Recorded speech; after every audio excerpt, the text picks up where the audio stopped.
네, 최근 수십억대 규모의 도박장과 도박에 참여한 여성들이 무더기로 검거됐다고 하는데요. 그동안 경찰이 신고를 받고 현장 단속에 나섰지만 허탕치기가 일쑤였다고 합니다. 네, 바로 빌라 도박장의 비밀 통로 때문이었는데요.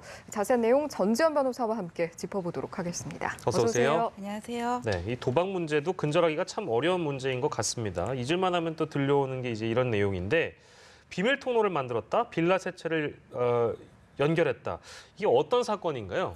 예, 그러니까 지난달 27일 날 광주 주택가에 있는 한 빌라에 경찰들이 들이닥쳤어요. 예.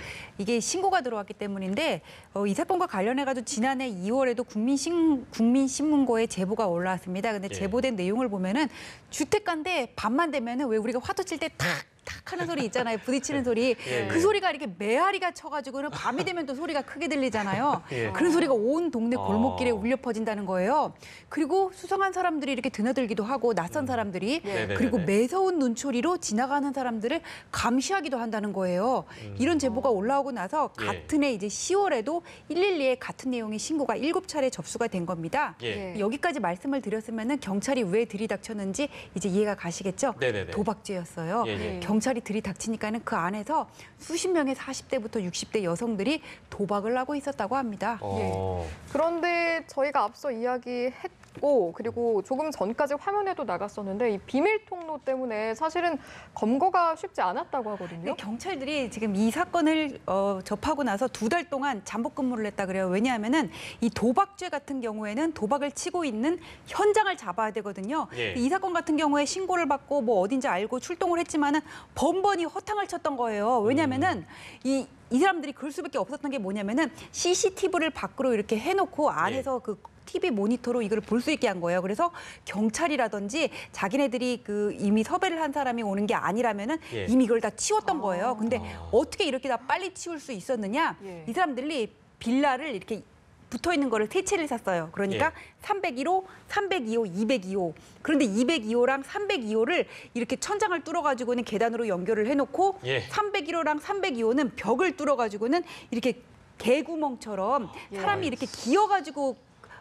지나갈 수 있게 통로를 만들어 놓고는 예. 경찰이 들이닥쳤다 201호에 왔대 이렇게 얘기를 하면은 예. 얼른 그 증거가 될 수 있는 물건들을 막 이렇게 치운 다음에 예. 담요를 이렇게 싹 가려놔 버리면은 그거를 어떻게 잡겠습니까? 그래서 예전에는 이렇게 경찰들이 들이닥칠까 봐 도박을 할 때 예. 주택가 같은 경우에는 이렇게 마당에 개를 풀어놓기도 했다 그래요. 그래서 전직 경찰 한 분은 그 검거하러 갔다가 개에 심하게 물리기도 예. 한 적이 있다고 합니다. 예. 진짜 뭐 영화에 나올 것 같은 그런 구조를 만들어 놓고 이제 도박을 한 건데 아무튼 도박장 구조에 대한 설명은 충분히 된 것 같고요. 근데 이제 여기서 뭐 카드깡으로 그 도박 자금을 빌려주기로 했다면서요? 이 사람들이 거의 사실 간이 카지노였어요. 그러니까 어떡하냐면은 일단 거기서 도박에 참가를 하기 위해서는 참가비 같은 거를 내야 돼요. 예. 그러니까는 그 도박장을 만드는데 주모를 했던 사람 있잖아요. 그 사람한테 예. 돈을 내야 되는데 현금 42만 원을 내거나 아니면 자기가 딴 돈의 10%를 줘야지만 된답니다. 예. 그리고 한 번 그렇게 내면은 5시간 동안 이렇게 도박을 할 수 있고 예. 4명이 한 조가 돼가지고 할 수 있었다고 하고요. 예. 그리고 또 도박을 하다 보면은 급하게 현금이 필요할 때가 있잖아요. 예. 그래서 그때 이제 이 사람들이 카드깡, 속칭 카드깡이란 걸 했는데 그게 현금 단말기, 신용카드 단말기까지 이렇게 갖다 놓고 예. 아무런 물품 거래 없이 그 결제를 하게 한 다음에 거기서 6% 정도를 자기들이 수수료로 떼고 현금으로 주는 거예요. 이런 식으로 해가지고 수익을 모았다고 하는데 예. 정말 여기 많은 사람들이 왔던 것 같아요. 지난해 8월부터 검거될 때까지 이 도박판에서 오고 간 돈이 경찰에 따르면 한 수십억 원은 좋게 된다고 합니다. 규모가 굉장히 크다라는 생각이 드는데 이번에 검거된 인물들 같은 경우에 처벌은 어느 정도로 받게 되는 건가요? 그래서 지금 주모한 인물 50대 구속되고 그리고 또 한 12명 정도가 불구속 입건됐다고 하는데 예. 도박 같은 경우에는 뭐 이렇게 초범이고 하면은 그냥 벌금 정도만 받고 나오는데 이거를 여러 번 상습적으로 하거나 또 이제 판돈이 커지면은 그때는 이제 징역형까지 받을 수가 있고요. 예. 그다음에 그 영리를 목적으로 이 사람들 같이 이게 도박장을 자기들이 개장을 한 거잖아요. 예. 이런 경우에는 형이 확실히 높아져요. 이때는 법정형이 5년 이하의 징역 또는 3천만 원 이하의 벌금형에 해당이 되는데 네. 지금 이 사람들이 조직적으로 움직였어요. 그러니까 주모를 했던 사람은 뭐 빌라를 매입하는데 뭐 자금을 냈던 사람일 거고 그 다음에 망을 보는 사람이 있었을 거고 그 다음에 카드깡을 해주는 사람이 있었을 거고 예. 또 이거를 이렇게 동네마다 주부들을 모아오는 또 모집책이 있었을 거거든요. 예. 이 사람들이 이렇게 분담해서 일을 했으니까는 이 사람들이 이제 도박 개장죄의 죄책을 지게 될 거고 예. 아마도 주모한 사람은 실형을 피할 수가 없을 것이고요. 가담 범위에 따라서 뭐 나뉘겠지만은 여기에 대해서는 이제 중벌이 내려질 것이고 뭐 한 번 정도 이런 도박판에 갔었으면은 그냥 벌금 정도로 나오겠지만은 예. 상습 도박을 했다면은 그때는 또 이제 징역형이 가능합니다. 예. 첫 번째 소식으로 만나본 도박단에 관련된 내용이었는데요. 예, 번번이 허탕을 쳤는데 2달 동안 잠복서를 했다고 하셨으니 아이고 경찰 공무원 여러분들 참 고생 많으셨습니다.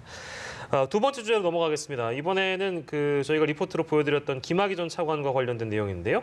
새로운 내용입니다. 한방 천하 사기 사건. 이거 어떤 사건인지 정리부터 하고 가죠. 네, 그러니까 2002년에 한 건설회사에서 그러니까 모모 산업개발이라는 건설회사에서 분양 광고를 내요. 2002년에. 예. 그러면서 한방 전문 상가를 우리가 지을 것이다. 그러면서 이거를 분양금을 우리가 모으고 있다. 투자해라. 이런 광고였는데 예. 이거 보고 어떤 생각이 드시겠어요? 만약에 이거 잘 투자를 하면은 내 노후 보장책으로 괜찮다. 이렇게 생각을 할 거 아니에요. 그래서 이 광고에 속은 수많은 사람들이 여기다 이제 투자를 했어요. 그래서 예.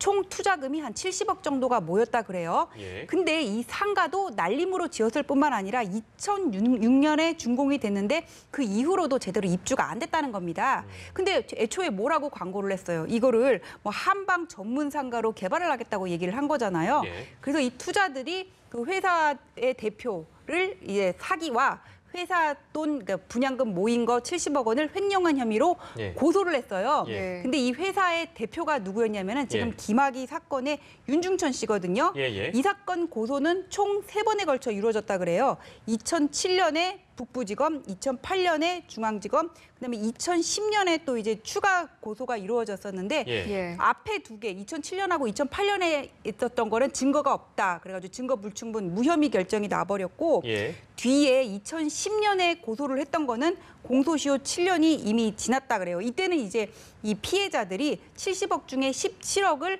이 윤중천이라는 사람이 유용한 정황을 확실히 확보를 하고 고소를 했는데 예. 이때는 추가 증거가 있었지만은 공소시효가 지났다 그래가지고는 결국은 이게 기소가 되지 않았던 그런 사건입니다. 다 무혐의다. 네네. 예, 그러니까 3번의 수사가 있었고 모두 무혐의가 나왔던 건데 아무래도 김학의 전 법무차관의 어떤 입김이라든지 관련 의혹도 좀 제기가 되는 부분도 있는 것 같아서요. 네, 이게 왜 김학의 씨하고 연결이 되냐면은 예. 이 사건 같은 경우에는 당시에 이 피해자들의 말에 따르면은 윤중천에 대한 계좌 추적도 이루어지지 않았고 주요 참고인 조사도 이루어지지 않았다 그래요. 예.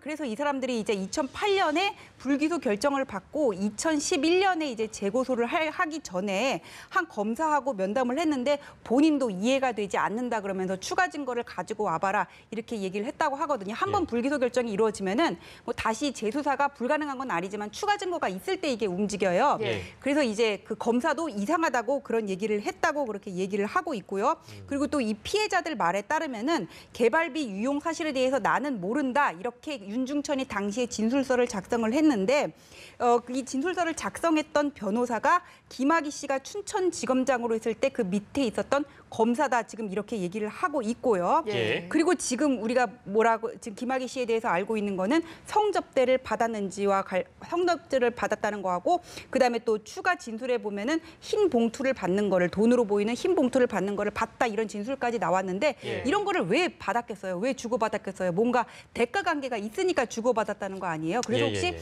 김학의 씨가 이거를 중간에서 무마한 게 아니냐 지금 그런 생각이 들고 있고요. 예. 이게 처음에 뭐 고소가 불기소됐던 거는 뭐 북부지검, 중앙지검이었고 그때 김학의 씨는 법무연수원, 춘천지검장, 광주고검장에 있었지만은 예. 이게 직속 상관은 아니더라고 하더라도 검찰 내에서 이런 그 인맥을 통해 가지고는 충분히 뭐 외압을 행사하려면 행사할 수도 있었던 부분이거든요. 그래서 예. 지금 여기에 대해서 의심이 드는 부분이고 또 하나 결정적으로 뭐냐면은 모 언론사에서 단독 보도로 나온 건데 네. 그 김학의 씨한테 이 윤중천이 차명폰 2대를 제공했다는 거예요. 그러니까 윤중천 씨 통화 내역 중에서 예. 하기형으로 돼 있는 부분을 추적을 했더니 예. 차명폰을 김학의한테 제공을 했다. 이게 나왔다는 거거든요. 예. 뭔가 대가성이 있는 것으로 보이는 금품이라든지 성접대를 받았다는 의혹이 있고 당시에 검찰의 처분에 대해서 이해 안 가는 부분이 있고 차명폰까지 가지고 있었다고 한다면 예. 차명폰은 우리가 약속 잡고 뭐 식사 약속하고 공적인 일할 때 차명폰이 필요할 리는 없잖아요. 뭔가 불법적인 모의를 할 때 필요한 거잖아요. 예. 그래서 이게 김학의 씨하고 이 사람이 당시에 불기소 받았던 거하고 연결되는 게 아니냐. 지금 여기에 대해서 조사를 해봐야 되겠다 이런 얘기가 나오고 있습니다. 네, 여러모로 한방천하 사기 사건도 그렇고 별장 성접대 의혹도 그렇고 아무튼 핵심은 윤중천 씨네요. 윤중천 씨가 많은 그 키를 가지고 있다는 생각이 드는데 모르시는 분들도 계실 것 같아서 다시 한번 윤중천 씨가 어떤 인물인지 좀 짚어볼까요? 예, 그 김학의 씨 뭐 별장에서 성접대를 받았다 의혹을 받고 있는데 물론 이게 접대였는지 예, 예. 아니면 성폭력이었는지는 조사를 해봐야 됩니다. 의혹을 받고 있는데 이 접대를 제공한 사람이 윤중천이에요. 예. 이 윤중천은 건설업자인데 그냥 건설업자는 아닌 것 같아요. 왜냐하면 모 언론사에서 이 사람의 녹취록을 얘기를 했는데 거기 보면은 김학의가 2006년에 차장검사, 2007년에 검사장 승진은 되는데 자기가 이렇게 힘을 썼다고 얘기를 한 것들이 있어요. 본인이 직접요? 예, 본인이 직접 그런 녹취록이 있어서 이 사람이 뭐 여기저기 인맥은 뻗치고 있는 사람으로 일단 그렇게 생각이 되고 예. 성접대를 받았다고 얘기를 한다면 성접대를 하면서 그냥 성접대만 하고 아니면 금품이라든지 다른 게 없을 리는 없잖아요. 네. 예. 여기에 대해서 또 흰봉투가 전해지는 걸 봤다는 진술이 나왔고 이런 것들이 건네갔다면은 분명히 대가성으로 뭔가를 해줬으니까 주는 걸 거 아니에요. 네. 그래서 지금 이 윤중천은 김학의 씨의 뇌물과 그다음에 그 특수 성폭행이죠. 성폭행 예, 예. 관련 의혹을 밝히는데 키맨이라고 일단 보여지고요. 예, 예. 그 다음에 그 김학의 씨가 만약에 거기서 그냥 변호사하고 끝났으면은 이게 이렇게 커지지는 않았을 수가 있는데 이 사람이 또 법무부 차관으로 2013년 3월 11일 날 내정이 됐다가 15일 날 임명이 된단 말이에요. 예. 바로 자진 사퇴를 했는데 그 사퇴 경위가 이 동영상 CD하고 관련이 있다 그러고 예. 그 다음 달에 4월 달에 또 이제 청와대에서 경찰청 그 수사 라인을 경질한 게 아니냐 그런 의혹이 있는데 예. 경질 경위를 밝히기 위해서는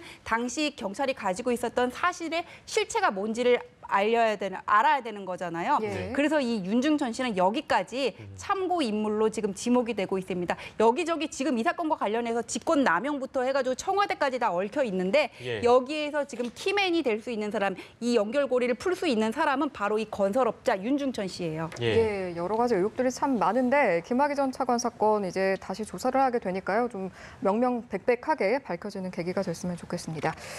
두 번째 주제는 여기서 마무리를 짓고요. 마지막 주제로 넘어가 보도록 하겠습니다.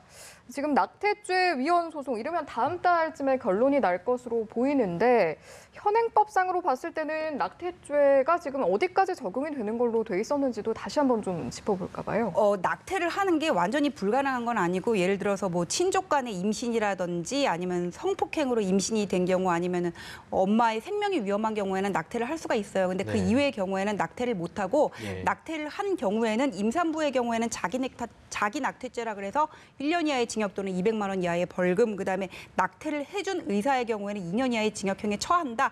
이런 규정은 있는데 지금 저 낙태죄가 거의 사문화됐습니다.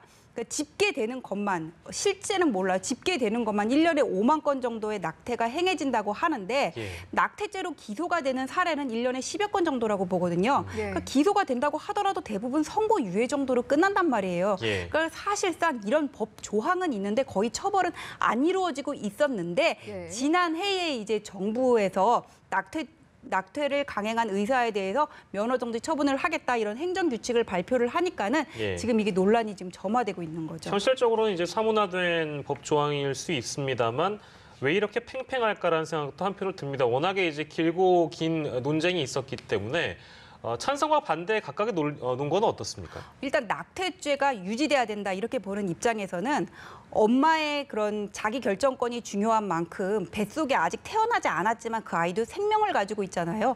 태아의 생명권도 중요하기 때문에 양자가 조화를 이루어야 된다 지금 이렇게 보고 있고 예. 또 두 번째 얘기는 이런 낙태 같은 경우 출산의 문제 같은 거는 이거를 우리가 무조건 이렇게 처벌을 해야지 아이의 생명이라는 거는 공공선의 관점인데 지금 그렇게 보는 입장이에요. 일단 조화를 이루어야 되고 예. 아이의 생명권 보호에 주안점을 두는 그런 논거에서 지금 이거를 낙태죄를 존치시켜야 된다 그렇게 얘기를 하고 있고 예. 낙태죄가 없어져야 된다 그렇게 보는 입장은 뭐냐면은 출산을 유도하는 거는 뭐 낙태죄로 처벌하고 그런 게 아니라 아이가 이렇게 아이를 길러서 아이를 낳아서 기를 수 있는 환경을 조성해야 된다 지금 그렇게 보고 있고 또 하나는 뭐냐면은 아이의 생명 중요해 그런데 솔직히 조화적인 해석이라는 거 말 자체가 애매하다는 거예요. 조화라는 거는 예. 양자가 조금씩 양보를 해서 서로 이렇게 절충을 하는 그런 건데 예. 엄마가 낙태를 하냐 마냐의 문제지 이거는 아기의 생명권과 그다음에 엄마의 자기결정권이 조화를 이룰 수 있는 문제는 아니거든요. 예. 아기는 어차피 생명이라고 하더라도 아직 태어나지 않았잖아요. 예. 그럴 거면은 뭐 지금 뭐 경단녀들이 늘어나고 아이를 키우기 어려운 그런 현실을 고려할 때 예. 엄마의 자기결정권을 우선하는 게 맞다. 지금 그런 입장입니다. 예, 예. 양측의 의견이 이렇게 팽팽하게 대립하는 상황인데 뭐 어쨌든 다음 달이면 헌재가 결과적으로 이제 결정을 해서 이야기를 하게 될 텐데 변호사께서는 어떤 결과 전망하십니까? 뭐 제가 헌재의 결과를 미리 예단하기는 어렵지만은 인권위에서도 낙태죄는 위헌이다 이런 의견서를 냈다고 하거든요. 그러니까 인권위 결정을 보면은 이런 낙태죄를 아예 그냥 존치시켜버리면은 낙태죄 처벌을 면하기 위해서 불법으로 낙태를 하는 사람들이 생겨날 거란 말이에요. 낙태죄 수요는 언제든지 존재하잖아요. 그러면 오히려 그런 것들이 엄마라든지 아이의 생명을 더 침해할 수 있다는 거고 뭐 경단녀라든지 뭐 여자들이 일단 출산을 하게 되면 학업이라든지 경력이 중단될 수밖에 없잖아요. 그런 현실들을 고려를 할 때 낙태죄는 없어지는 게 맞다 지금 그렇게 얘기를 하고 있어요. 근데 국가인권이라는 거는 국민의 인권을 보호하는 그런 기관이란 말이에요. 근데 예. 이런 정의라든지 공공의 선 그런 것들이 시대의 변화에 따라서 달라질 수 있는 부분이라고 하거든요. 그래서 저는 헌법재판소가 이번에는 좀 전향적인 결정을 하는 게 맞다고 생각해요. 제 개인적인 생각은 예. 사실 그 말이 맞아요. 이게 어떻게 엄마의 생명과 그다음에 아기의 생명과 엄마의 자기결정권이 조화를 이뤄요. 이거는 어느 하나를 포기해야 되는 문제거든요. 그렇다면은 이거를 처벌을 할 게 아니라 그리고 아직 아이는 안 태어난 거고 엄마의 자기결정권을 존중하는 게 맞는 거고 이거를 예. 처벌을 할 게 아니라 그런 환경을 유도하면서 출산을 하게 만들어야 되겠죠. 예, 예. 어떤 결론이 내려질까요? 낙태죄 폐지의 논란은 참 길고 긴 역사가 있는데 헌재에서 어떤 결정을 내릴지 저희가 좀 더 지켜보도록 하겠습니다. 오늘 세 가지 주제를 놓고 이야기를 나눠봤습니다. 오늘 이 시간은 전지현 변호사와 함께했습니다. 고맙습니다. 고맙습니다.